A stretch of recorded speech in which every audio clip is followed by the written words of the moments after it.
Okay, so iVideo capture. So if you haven't already, make sure you click on the link. Record where you think you are, and I'll show where we are in a second as a group with that. So show responses. Most of us are at a 2. So all right, we got 1 and a 1 will get you caught up, and no one's at a 5 yet. But that's why you're here, right? You're gonna be a 5 by the time we're done. Okay. So you can record but don't know what to do with it. That's all right. That's a very good place to start. For the person who is not comfortable recording it, I'll show you how to do it.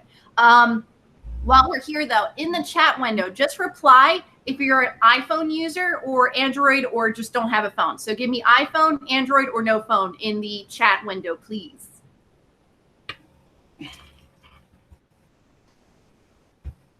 Okay. iPhone's winning the race. As in there's no competition so far. Okay. All right. Anybody else that's not an iPhone? Mostly Android. Okay, that's time. Because I'll be honest, if you are an Android user, I don't know the terms where they're located, but they're generally gonna be the same thing. So even if I show you the iPhone that I have in order to demonstrate it, it's going to translate relatively the same way. I don't have the icons for it because I don't have an Android. But if you really need help after today, I can probably do a little more research for you. So I'm going to go through these slides with knowing that the majority of users were iPhone even before. Right now, it just percentage-wise, they make up most of the market. The Android people, you'll just have to follow along best you can. So with if you didn't know how to record with your phone, this is where I am going to stop presenting in just a second to show you where these icons are and what they look like. But you should be able to, on your phone, identify at least the first 2. The first one being that camera app in order for you to just take a picture. Video recording is in the exact same place. So you want to make sure that you're using that camera app in order to record. Now, I will get into if you decide to go like this is now your new calling, you're going to be a YouTuber going forward. There are better apps out there in order to record video. There's one that I had for a little while. I think it was like $15 to buy.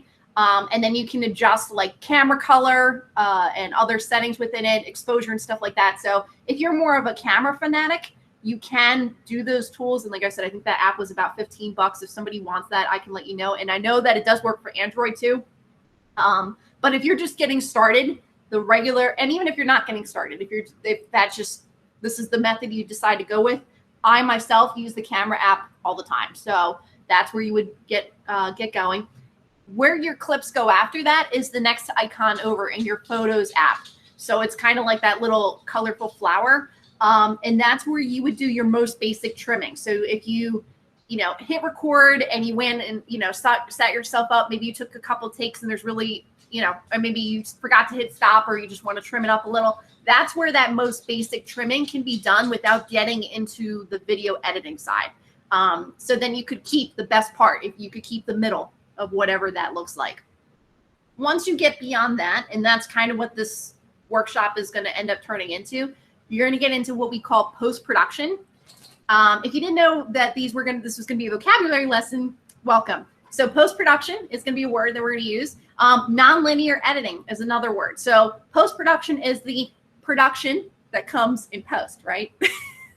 I thought I'd throw that out there in case you didn't know what it meant. So when the kids say, I'll just fix it in post, that's literally what it means, that they're going to film it and they're going to then take their computer or take their device to clean it up and then post it online. That's not necessarily, those two posts are not the same thing. But post-production is what we're going to be doing after we capture video. Non-linear editing, that means that you're filming, same thing, it's sort of self-explanatory, it's not filmed in order. So you can film something today, film something tomorrow, film something later this afternoon. It doesn't matter when you capture your video, you're going to rearrange it in the order that you like. Old school video, like back in the 80s and before that, even really in the 90s too. If you ever saw those like production warehouses, they would have like multiple screens and they would have to record things down the line, it was called, that you would have like all your VHS tapes set up in the different places you wanted to be able to hit record and have it edit in time. totally labor intensive. So glad we moved into like the 21st century with that. So pretty much anything that you're using a computer device in order to edit is considered non-linear editing, because you don't have to take everything in a certain order for it to then be edited in the sequence that you want it to be in. So if you don't already have the iMovie app on your phone, you might want to just check if you've never used it before. I believe it's free now. At one point it was $5, but I think if you have a newer phone, it should have automatically come with iMovie. If not, you can decide if this is an investment you want to make. Depending how much video editing you already do, you know, you may decide that the trimming is as far as you need to go and you don't have to get into adding text and stuff like that.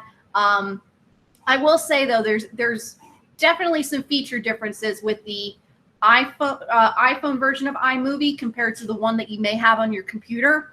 The closest example, I'll get into this a little bit, would be the free iMovie that if you have a Mac computer that it comes with.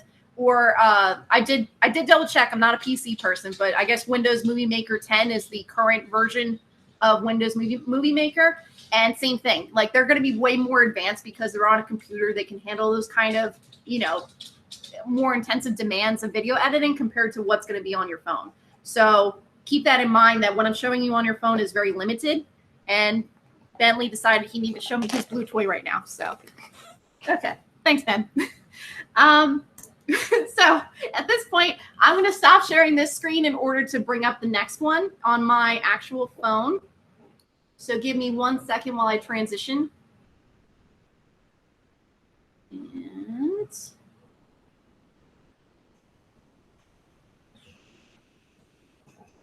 present screen.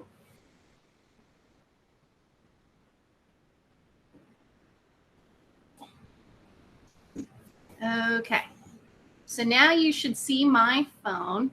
And yes, it's a very cute picture of my dog Dodge in the background, which I took with my phone. So there's that. Okay, so if I was to record a video, it's going to come up in a second. Now you can see by default, it's going to want to record this way. But what do we learn? We don't record vertically. We record horizontally, right? So I have to rotate. Now you're probably not going to be able to tell that my phone is rotated. It's going to look sideways to you. But just know that that's just a limitation with Google Meet. It's not that I'm not recording the correct way. So since he's here, and oh, I'm not going to be able to show you video, I guess, while I'm in here. Just know that there is a video option. Right now, I guess in this live version with Google Meet, it's not going to let me record both at the same time. But that's Ben with his toys. Bentley, so say hello. He really wants to be on camera right now. Not. That's Riley, and that's Dodge. That's where he is all day. You never knew I had a puggle underneath me. But just know that this is where you would go to change it to video. You on your phone will have these exact options. Just video is going to be there, and it would look like that, like how I have on time lapse. It would say like record, but you would hit record just like you normally would, and then within a few moments. I told you there are going to be problems. Within a few moments after you record your video, you would then be able to go back to your photos, which you can see for me is in the top right here. And I just wanted to test it. So I do have a couple of video clips on here already. I could play them back. Like this is one that I had shot earlier. There may be a little bit of a delay in showing this to you. Great still of me right there. Very entertaining. So you can see that I could watch the video just like I would look at my pictures and things like that. The difference here, though, is up in the top right corner, there's an edit button. You see that right underneath my battery? If I click edit here, yes, I could change the colors. I could also crop it just like I would for a picture. But you're going to see that there's like a timeline down here that if I hover over, anything that's in this yellow space is the part that it's going to keep. So if I knew that I didn't want that first couple seconds of the video, I just want to start with where the wave is, I could have it start right there, and maybe I could have it end right about there. Okay, so assuming I like how I trimmed this is all I need to do. I just want to put like a quick 30-second message out to the classroom or something like that. That's exactly what it would keep. I would hit done. And then you're going to see two options that come up. either save video or save as a new clip. So the difference with these is if you hit save video, it's going to override your original recording.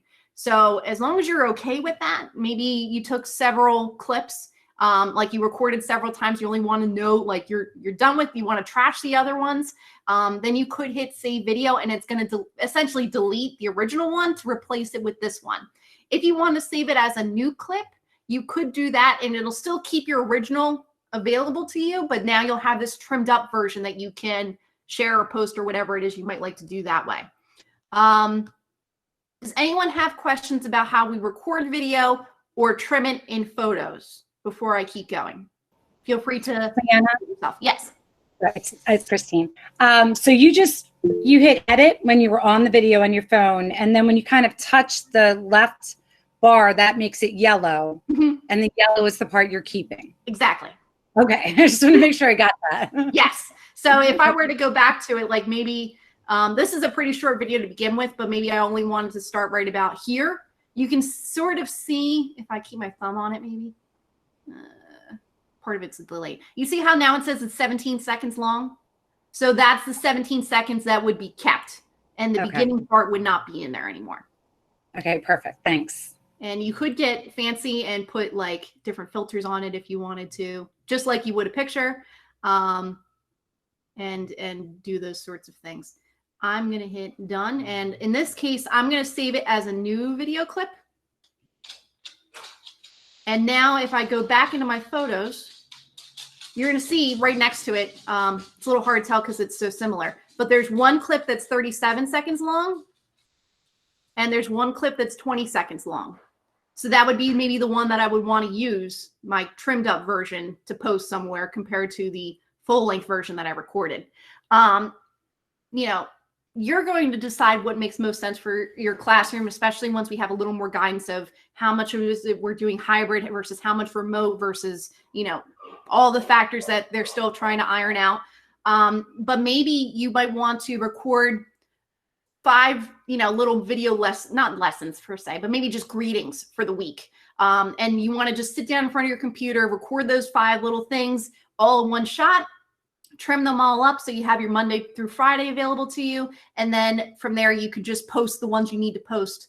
And you know, with Google Classroom, you can schedule your posts ahead of time too. So if you want to take out that extra work of going in and posting it each individual day, you could do it Monday morning, just schedule your Monday through Friday, and then have it come up at 8 o'clock in the morning. And those posts would be populated when you want them to be populated. I think it stopped sharing my screen, so I'm going to hit this again. That's what happens when it blanks out. If you're doing this with a classroom, if you wanted to share your phone screen, just keep in mind that when it goes dark, it will turn off, so you'll have to turn it back on. Now I am going to go to my iMovie app, which you'll see is that purple star in the 4th row. I have a lot of apps on here, but just know it's the purple background with the star. I'm going to click that open. And I purposely delete everything out of here so you would see what it looks like if you've never used iMovie before. You would have to hit create project. Now, so you may be asking, why exactly would I be going into iMovie if I just trimmed the video in photos? Think of this like if you want to take multiple clips and sort of like tape them together. This is where that nonlinear editing comes into play. That first thing I showed you would be taking one video clip, you know, start to end exactly the way it is, not adding any other, you know, features to it. That would be staying within the trimmed area. Where we're going in right now is we can take multiple clips and bring them together. So I'm going to click create project, and you're going to see there's 2 options that come up, either movie or trailer. Trailer is cool. There's certainly purposes for that. Again, kind of neat ways you can get the kids' attention. You sort of drag and drop some pictures in, make some text. There's not a whole lot of customization, though, outside of what the trailer options are. So if you decide that the trailer is neat for something like a one-time video, more than likely you're not going to want to keep using the trailer because it's not really designed to probably do the things you generally want to do. I mean, certainly check it out. They're neat. They're fun. But from a more instructional standpoint, I don't think the trailer is where you want to be. I'm just making a guess here. So I'm going to hit movie. And you're going to see it brings up all of the pictures and video that you have on your phone and available to you. So you can go ahead And in this case, I'm going to take the one video that I already trimmed. Maybe I actually want the original one. You can make that decision.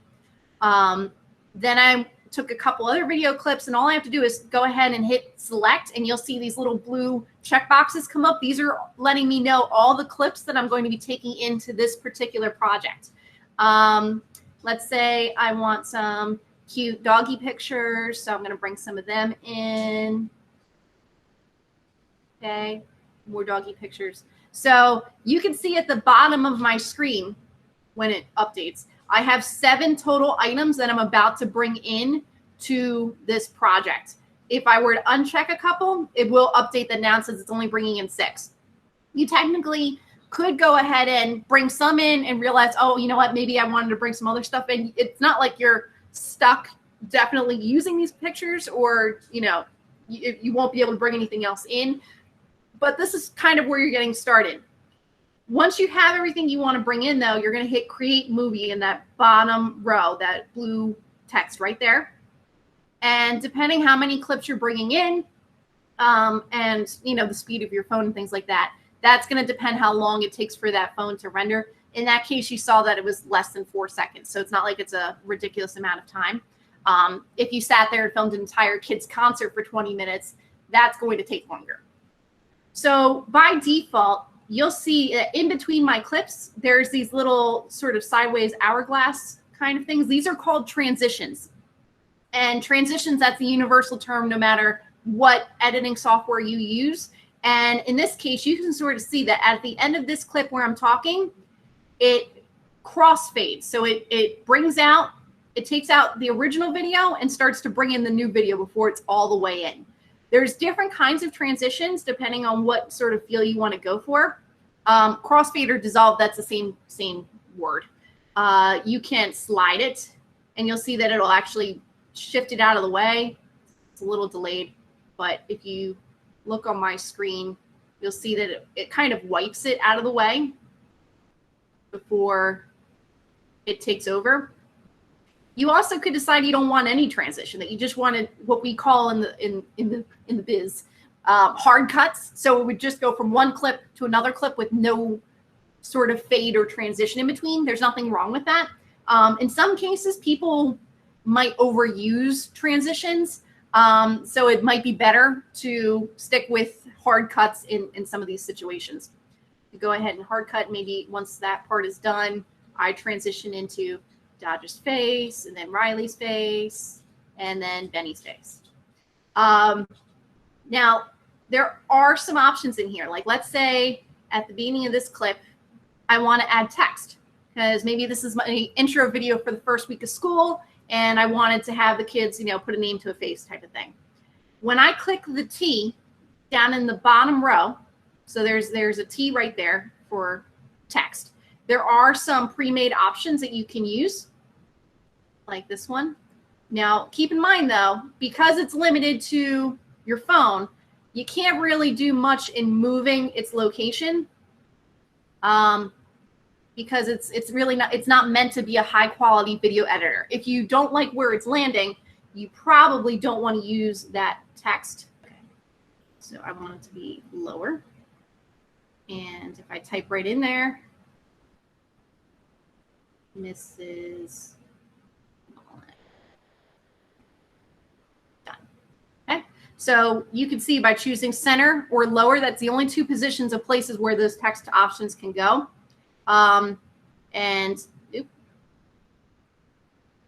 So as it stands right now, that entire clip, my name is going to be up there the whole time. You can still do some trimming in here, like you saw in the photos area. You're going to need the scissors to do that. And in that case, you would click on the clip you want to trim. And just like we did with photos, the part that's yellow is the part you're keeping. And I could have it end.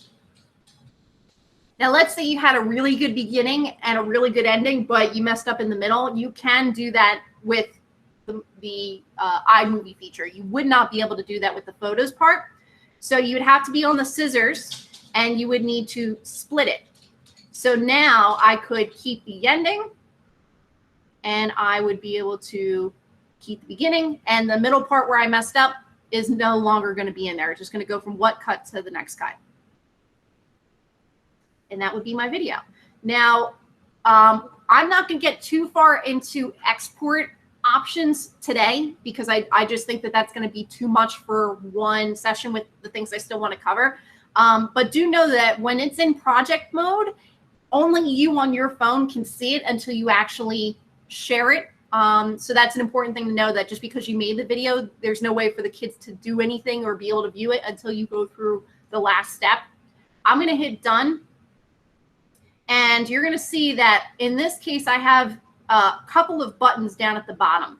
If I hit the share button, there is an export project. For the purposes of editing on your phone, not editing on a computer, Chromebook, that kind of thing, because they're going to be very different. I'm going to do save video on here. And you're going to see that there are a few options that come up. Now, it might be tempting to choose small as a file size, but keep in mind the quality of your video is going to go down a lot. It's going to look like if you watch some of the meet recordings and you've seen how pixelated everybody can get, that's what small is going to look like. Of course, 4K video is awesome if you're projecting it on your television at home, but if you're doing it for the purposes of sharing it with the students, you probably don't want to go with the smallest one, and you probably don't want to go with the highest one either, because small is not going to look very good visually, but 4K is going to make it a ridiculously large file size that's not going to be, it's going to be such a big file, it's not going to be really worth downloading for the students, because you have to remember the quality of their connection and a lot of other things like that. So I would myself recommend something between medium and the 720 HDP.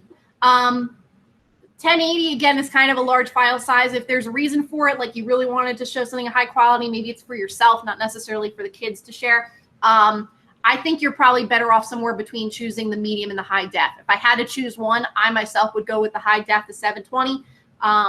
And it's a nice middle size without having to take up too much room. But you do have to choose one in order for it to become a video. So I will pick high definition 720. And depending, again, on how long your video is, how much editing you did, is how long this export project process is going to take. You'll see that I end up with a pop-up here that says movie has been exported in my photo library. And now if I go back to my photos, which it'll populate for you in a second, hopefully, you're now going to see a clip that's 48 seconds long. That's my edited video. It's going to look in my photo area like just any other video that I shot. But if I click on it to watch it, you can see that the text comes up, the editing is all in there. If I scroll through the thing, and you can see the transitions are in there. If I scroll through and watch it, you can see it's got the video clips and the pictures that I had in there.